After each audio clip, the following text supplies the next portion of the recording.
Hello नमस्ते, मैं हूं Manisha. Welcome to RS only. और यूपीआई की लिमिट एक्सटेंड कर दी है, यानी कि जो यूनिफाइड पेमेंट्स इंटरफेस का सिस्टम है, इंडिया यूज़ करता है। भीम ऐप वगैरह यूज़ करते हो, गूगल पे यूज़ करते हो, है ना। यूपीआई यूज़ करते हैं अपन। गुड। डेली ट्रांजैक्शंस किस लिमिट तक हो सकते थे, कितने ट्रांजैक्शंस हो सकते थे, कितने पैसे आप पे कर सकते थे, रिसीव कर सकते थे, उसकी लिमिट को वाइड कर दिया है। सिंपल शॉर्ट न्यूज़ आपकी यही है। अब एग्जाम पॉइंट ऑफ व्यू से, मैं सिर्फ एग्जाम पॉइंट ऑफ व्यू से बात करना चाहती हूँ। आपके एग्जाम में क्वेश्चन कैसे आएंगे?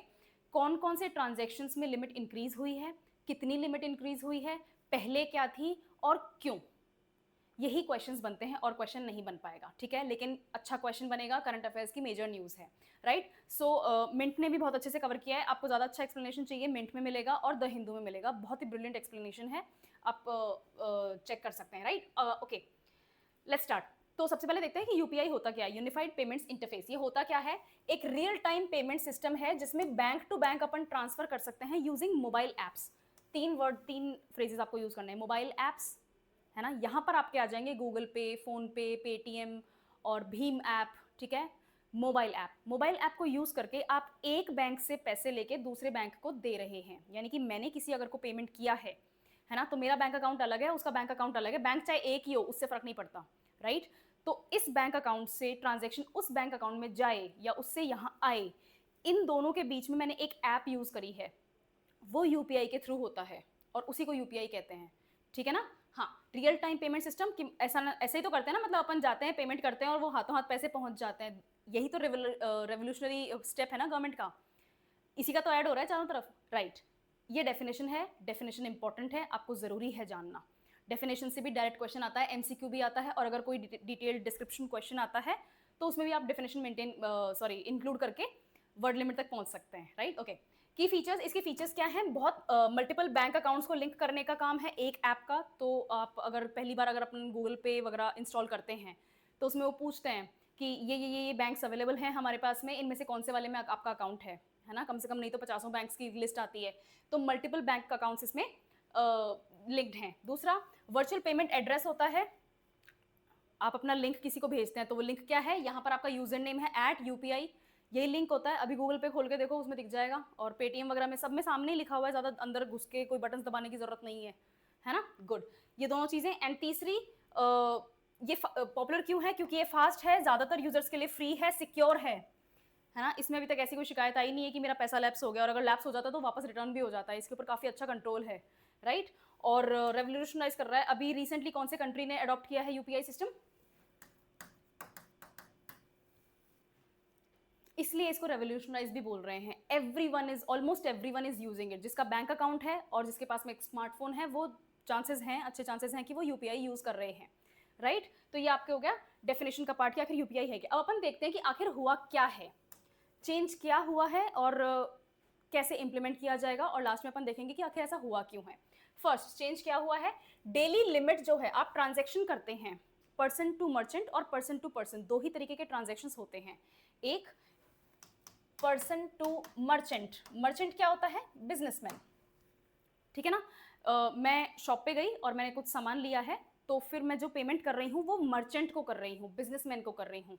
और आपने अपने पेरेंट्स को, आपने अपने सिबलिंग्स को, फ्रेंड्स को कुछ ट्रांजेक्शन किया है, वो पर्सन टू पर्सन ट्रांजेक्शन होता है, ठीक है। अपना क्या होता है? सेविंग्स अकाउंट होता है। और बिजनेसेस का क्या होता है? बिजनेस अकाउंट होता है। उनका सेविंग्स अकाउंट नहीं होता है, करंट अकाउंट होता है ना। तो और वो भी रजिस्टर्ड अलग से होने चाहिए, वो मैं डिटेल बताती हूँ अभी। तो पर्सन टू मर्चेंट, पहले लिमिट क्या थी? 5 लाख, यानी कि आप एक दिन में 5 लाख रुपए की शॉपिंग कर सकते थे। अब लिमिट क्या हो गई है? 10 लाख। सब पे अप्लाई नहीं होता है, उन्हीं पे अप्लाई होता है जो रजिस्टर्ड, हाँ ये रहे, जो ओनली विद वेरीफाइड मर्चेंट्स, जो वेरीफाइड मर्चेंट्स हैं उन्हीं के साथ लागू होता है। और पर्सन टू पर्सन ट्रांजेक्शन जो है वो 1 लाख रुपए पर डे पे ही लिमिट है। 1 लाख रुपए। अगर आप बाहर रहते हैं और पापा से आपको मंथली पैसे चाहिए कि पापा रेंट वगैरह भी देना है, थोड़ा सा खर्चा पानी भी चाहिए, तो पापा कितने भेजते हैं पैसे? जितने ही भेजते हैं, लिमिट यही भेज सकते हैं, इससे ज़्यादा नहीं भेज सकते, ठीक है। पर्सन टू पर्सन एक ट्रांजेक्शन 1 लाख रुपए पे होता है पर डे। Okay, good. और बैंक्स का क्या रोल है इसमें? एक चीज, ये एक्सेप्शन है और ये पॉइंट ट्रिकी क्वेश्चन बनता है। बैंक्स का क्या रोल है? गवर्नमेंट ने तो अलाउ कर दिया कि भाई आपकी ये लिमिट है, इसको हमने एक्सटेंड कर दिया। बैंक पे डिपेंड करता है कि बैंक आपको वो लिमिट प्रोवाइड कर रहा है या नहीं कर रहा है। अगर बैंक को लगता है कि इसमें ट्रांजेक्शन सिक्योर ना होने का खतरा है, तो फिर बैंक आपके जो अभी लिमिट इम्पोज कर रखी है उसको रख सकता है, ज़रूरी नहीं कि बैंक भी आपको वो लीवे प्रोवाइड करे, एक्सटेंशन प्रोवाइड करे। सेकंड थिंग, अगर आप कोई ऐप यूज़ करते हैं तो उस ऐप के ऊपर आप खुद अपने आप के कंट्रोल के लिए भी लिमिट्स लगा सकते हैं कि भाई मुझे डेली का 5 ही ट्रांजैक्शन करना है और टोटल मिला के 50,000 का ही होना चाहिए, उससे ज़्यादा मुझे नहीं करना, चाहे सरकार मुझे 10 लाख का अलाउ करे, चाहे मेरा बैंक भी मुझे 10 लाख का अलाउ कर दे। ठीक है, तो ये दो चीज़ें, ये दो लिमिटेशंस आपको याद रखनी है और ये ट्रिकी क्वेश्चन होते हैं, इनके ऊपर बन जाएगा क्वेश्चन। ओके गुड, मैं तो बना दूंगी, डिफिकल्ट क्वेश्चन मैं तो बना दूंगी। ठीक है, उसी नज़र से पढ़ना है। कौन कौन से ट्रांजेक्शन्स आपके अफेक्ट हो रहे हैं, जो भी पर्सन टू मर्चेंट ट्रांजेक्शंस हैं वो सारे इसमें कवर होते हैं। और कौन कौन से, ठीक है, इसमें वेरीफाइड मर्चेंट्स होना चाहिए, मैंने आपको बता दिया। कंप्लाइंस और सिक्योरिटी का ध्यान रखना चाहती है बैंक, इसीलिए वेरीफाइड मर्चेंट्स को ही ये सुविधा प्रोवाइड होगी, अनवेरीफाइड को नहीं प्रोवाइड होगी। कौन कौन सी कैटेगरीज को इम्पैक्ट कर रहे हैं डिटेल में अभी आगे बताती हूँ, यहाँ पर शॉर्ट में लिखा हुआ है। और एक्सक्लूजन्स किन किन के ऊपर ये एक्सटेंशन लागू नहीं होता है। ठीक है, देखते हैं लिमिट्स। अब इसको थोड़ा सा अपन डिटेल में देखेंगे। सबसे पहला कैपिटल मार्केट आपका इन्वेस्टमेंट, म्यूचुअल फंड्स में लगाना चाहते हो, एसआईपी में लगाना चाहते हो, इंडेक्स में लगाना चाहते हो, बीएससी एनएससी सब कुछ है यहाँ पे। ठीक है, उसके अलावा आपके पास में गवर्नमेंट सिक्योरिटीज, टी बिल्स वगैरह होते हैं, ट्रेजरी बिल्स होते हैं, राइट।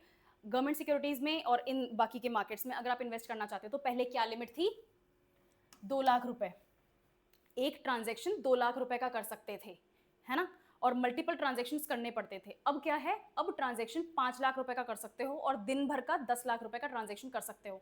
यानी कि अगर आपको पूरा 10 लाख रुपीज़ का ट्रांजेक्शन करना है तो 2 ही ट्रांजेक्शन्स में आपका काम हो जाएगा, पहले 5 ट्रांजेक्शन्स करने पड़ते थे।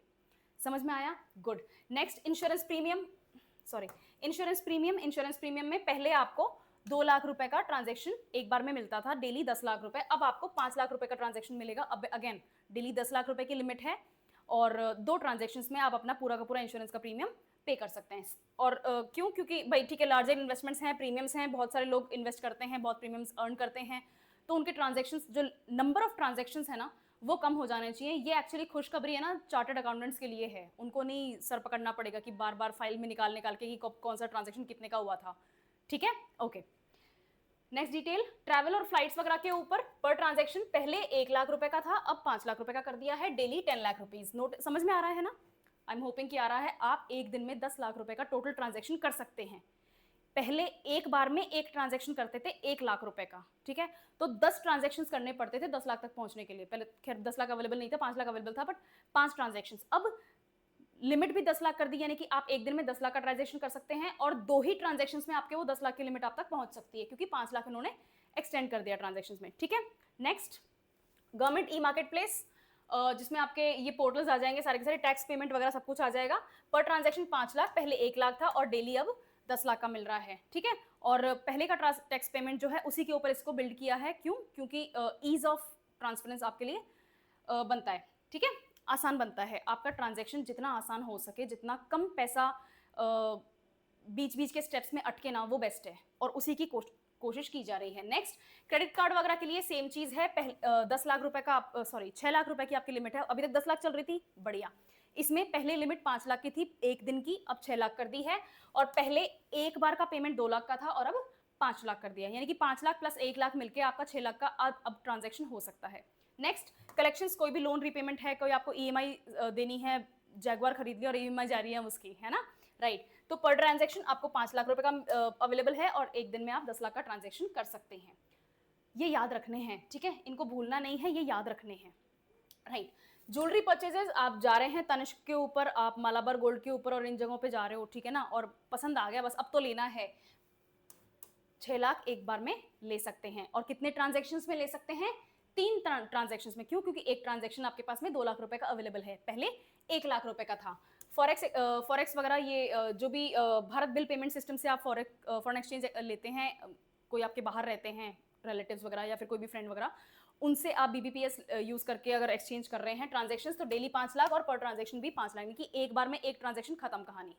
ओके, और डिजिटल अकाउंट सिस्टम, जो आपका टर्म डिपॉजिट वगैरह का आप अकाउंट खुलवाते हैं, ऑनलाइन अकाउंट वगैरह खुलते हैं, ठीक है, उसका डेली 5 लाख और पर ट्रांजैक्शन 5 लाख, पहले 2 लाख रुपए की लिमिट हुआ करती थी। गुड, बढ़िया। इसकी लिस्ट बना लो, टेबल बना लो, पहले कितना था, अभी कितना हो गया है और लिमिट कितनी है, और यहाँ पर लिखो कि किसके बारे में बात हो रही है, कौन कौन से ट्रांजैक्शंस की बात हो रही है, ये याद हो जाएगा, right. Initial funding, digital account की पहले 2 लाख रुपए थी, यहाँ लिखा ना अपन ने, ये रहा, है ना, तो अब 5 लाख कर दी है, पहले 2 लाख रुपए थी, राइट? ओके, नेक्स्ट देखते हैं, कोई भी बिजनेस मर्चेंट को आप जो प्री अप्रूव्ड है, जो वेरीफाइड मर्चेंट है, 10 लाख की टोटल लिमिट है एक दिन की, और 5 लाख पर ट्रांजेक्शन आप उनको पेमेंट कर सकते हैं। और किस में चेंज नहीं आया है? हॉस्पिटल्स और एजुकेशन में कोई चेंज नहीं आया है, उनको डिसेंट लिमिट पहले ही प्रोवाइड करी हुई है ऑलरेडी, 5 लाख पर ट्रांजेक्शन, और डेली ट्रांजेक्शन 10 लाख रुपए का सेम इनके पास ऑलरेडी अवेलेबल है, ठीक है? तो हॉस्पिटल्स और स्कूल्स, हाँ एजुकेशन है ना, हॉस्पिटल्स और एजुकेशन, इनमें कोई चेंज नहीं आया है। नेक्स्ट, ठीक है, ये आपके काम की चीज़ है, ठीक है ना? सिर्फ वेरीफाइड मर्चेंट्स, ऐसे बिजनेसमैन, ऐसे मर्चेंट्स, ऐसे बिजनेस हाउसेज जो वेरीफाइड नहीं है बैंक्स के द्वारा, उनके साथ आप ये वाली फैसिलिटी नहीं अवेल कर सकते हैं, ठीक है? तो बैंक्स ने जिन मर्चेंट्स को वेरीफाई कर रखा है, सिर्फ वही यहाँ काउंट होते हैं। एनपीसीआई का एम्फेसिस यही है कि भाई हम, ठीक है, एक और लेयर ऑफ सेफ्टी जो है उसको ऐड करना चाहते थे, क्योंकि ठीक है पैसों का मामला है, गड़बड़ हो जाती है, और गड़बड़ होती है तो फिर वो नेशनल न्यूज़ बनती है, फिर बैंक्स गिरते हैं, तो वो सब अपन को नहीं चाहिए, इसलिए एनपीसीआई का यही है। और यूज़र के ऊपर ये टिप है, अगर बैंक आपके ऊपर लिमिट नहीं लगा रहा तो खुद के ऊपर लिमिट लगा लो, ठीक है? पैसे सोच समझ के खर्च करने चाहिए, राइट? ये ऐसा किया क्यों है, इस स्टेप की ज़रूरत क्यों पड़ी सरकार को? इसलिए क्योंकि मार्केट ने डिमांड किया था कि हमें हाई पेमेंट्स और हाई ट्रांजैक्शंस जो हैं वो सीमलेस चाहिए, यूँ नहीं कि मैं बस बार बार पेमेंट करे ही जा रही हूँ तब जाके वो बिल वहाँ पहुँच रहा है जितना मैंने शॉपिंग कर ली है, ठीक है? तो हाई ट्रांजैक्शंस, हाई डिमांड में, तो मेरे को एक स्मूथ सीमलेस पेमेंट सिस्टम चाहिए, उसके लिए इसकी लिमिट बढ़ाई है।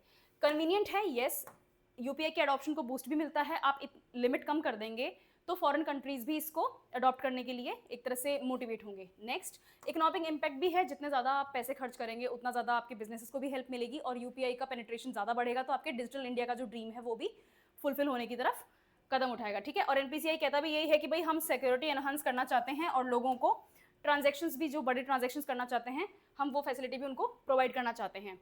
ये P2P ट्रांसफर्स हैं, पर्सन टू पर्सन ट्रांसफर, इनमें चेंजेस नहीं आए हैं। 1 lakh rupees per day max, एक ट्रांजेक्शन 1 लाख रुपए का 24 घंटे में कर सकते हैं, person to person, individual to individual, ठीक है? और बैंक डिपेंड नहीं, ये तो नॉन स्पेसिफाइड है, इसलिए इसके ऊपर 1 लाख रुपए की लिमिट है। नेक्स्ट, इंटरनेशनल यूपीआई कोई इफेक्ट नहीं आया है, अभी मैंने बताया कि यूपीआई और कौन से कंट्री ने लिया है, बहुत से कंट्रीज हो गए हैं, लेकिन लेटेस्ट क्या है न्यूज़, यूनाइटेड अरब एमिरेट्स, ये लास्ट कंट्री है जिसने अभी तक अपन का यूपीआई सिस्टम को अडॉप्ट किया है, तो उनके ऊपर भी ये अभी लिमिट एक्सटेंशन नहीं मिला है, उनके ऊपर वो लिमिट लगी हुई है जो पहले अपन के ऊपर लगी हुई थी, जो अपन ने पहले टेबल में देख लिया। और बैंक डिस्क्रिप्शन मैं आपको पहले बता चुकी हूँ, आपके बैंक के ऊपर डिपेंड करता है कि क्या बैंक आपको ये लिमिट एक्सटेंड करके दे रहा है या नहीं दे रहे हैं, तो ये बैंक का डिसीजन है, फाइनली अपना डिसीजन नहीं है, सरकार ने ले लिया, अब बैंक लेगी, ठीक है? तो we are still dependent on them, right? तो ये आपको टेबल याद करनी है कि पहले क्या था, जैसे मैंने आपको पहले बता ही दिया, आप टेबल बनाओ, पेपर लो, टेबल बनाओ, यहाँ लिखो कि कौन कौन से ऐसी ट्रांजेक्शन्स हैं जिनको अपन कंसिडर कर रहे हैं, जिनमें चेंज आया है, जिनमें चेंज नहीं आया है, ठीक है?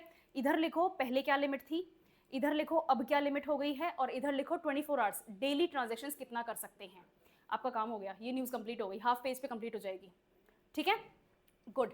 तो डिजिटल इंडिया वाली चीज़ आपको मेंशन करनी है, और ये जो इसके ऊपर क्वेश्चंस कैसे बनते हैं, इसके ऊपर क्वेश्चंस इसी बेसिस पे बनेंगे कि क्या चेंज आया है, क्यों चेंज आया है, आखिर ज़रूरत क्या पड़ गई थी, है ना? तो वो रीजंस आपको डिजिटल इंडिया वाला लिखना ही लिखना है, लार्ज ट्रांजैक्शंस लिखने हैं। एनपीएसीआई का गोल है कि हम ज़्यादा सेफ्टी नेट्स ऐड करें, ज़्यादा ट्रांजैक्शंस ना हो लोगों के साथ में, ये हो, और चार्टर्ड अकाउंटेंट्स को भी हम थोड़ा सा खुश करना चाहते थे, ठीक है? ये आपकी आज की न्यूज़ हो गई है, right? I think it's helpful, है ना? यूपीआई इंटरफेस आपके लिए अदरवाइज भी इंपॉर्टेंट है, यूपीआई के ऊपर छोटी मोटी बहुत सारी न्यूज़ आती रहती हैं, this is a revolutionising step for digital India, तो ये आपको अदरवाइज भी आना चाहिए, डेफिनेशन से लेकर चेंजेस तक, okay? I will see you in the next topic.